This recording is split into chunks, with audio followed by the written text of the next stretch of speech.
guys one more time and just pick up anything that's debris oriented. You don't want to leave anything out there that could cause any kind of mold or any kind of harboring for pests. And that includes places for chipmunks and mice, because they are pests. And they will make a mess of your garden, and they'll get in your house too. So you want to make sure all of those pests are taken care of.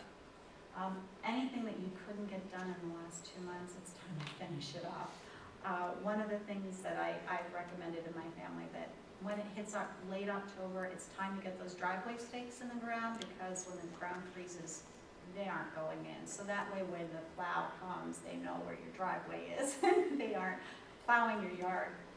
And just time to sit back and relax and enjoy any of the harvest that you have left that you brought in, or if you canned or had anything frozen. It's time to enjoy that and start planning for next year. So that's the presentation. Do you have any questions? And I'm happy to answer as long as you want to stay. Yes, I know you have a Patriots game going, so in terms of flower, I have a lot of perennials. yes. How far down before I cut them? Most perennials will be almost to the ground. It depends on what type. I'm looking at, the daylilies will go way down. The daylilies will actually die back to where they're almost nothing. Same thing with hostas. Eventually, all those big leaves on the hosta plants will dry up and die down, and they will come back. Hostas are one of the most difficult things to kill, so you can prune the heck out of it. Like a lilac, you want to make sure that's something that's not. You want to trim the suckers in the springtime and summertime, with dead things in the fall. Do you want to take off those dead lilac? Yes, yes. Any spent flowers of lilacs. Hydrangeas are the same, but the hydrangeas dry pretty where the lilacs don't. So you want to make sure that any spent flowers are also removed, because when they're there, the plant still goes into flower production, and then it doesn't produce as much leaf structure. So you want to make sure you deadhead those. Yes? You mentioned a cover crop. I've never planted one. And you said to let it grow. Now, when do you turn it under?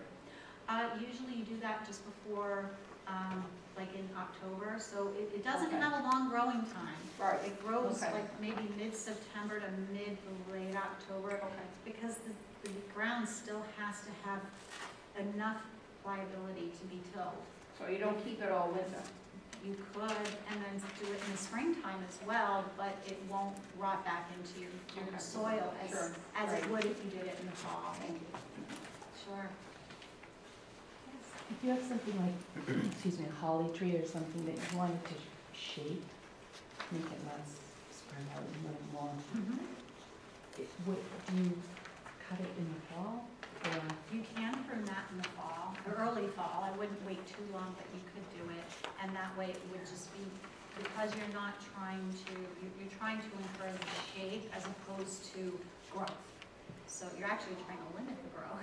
So you would be able to do some pruning of that in the fall and just make it nice and shapely. And again, clean up anything that's dead. And the same with like a lilac tree? Okay, thank you. Yeah, I've got one lilac that, don't know what happened. Part of it started to die and the other part's going, so I might be moving it to a better place. It doesn't get a lot of sun. Yes? On the spent perennials, when you're deheading certain things, can you put those in the compost, or will they make seeds and come up in the compost? They'll probably not make the seeds if it gets warm enough in your compost. What Okay. happens is when you compost, all of that rotting gets very warm, and it does tend to kill a lot of things like weed seeds. That's kind of iffy. Sometimes your weed seeds don't die, but it will kill a lot of disease and things if it gets hot enough. So you could throw in, if you had a mum plant that was in a pot on the porch, you might want to, just toss that in, and it'll rot, and you should be fine. That's another thing I forgot to mention in the cleaning of the tools. Also make sure that you clean your pots really well. They could use a light bleach solution too, because they will transmit disease as well if you don't clean them really good. So, any other questions?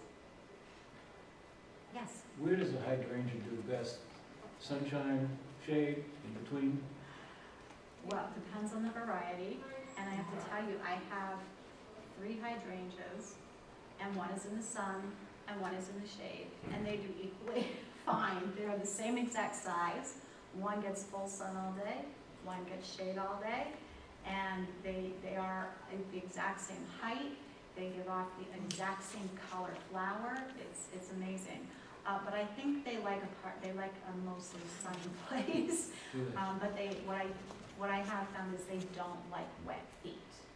So they like to be watered, but they don't like to be soggy. I've actually killed a hydrangea that way by getting too wet in the pot, and it died right away. I've tried both and I've just not had luck with either. So, That could be watering, so check your water. If they're in a wet spot or a low spot, they might get too much water, and that can I do don't it. think so, but possibly. But also check your soil, because Yeah.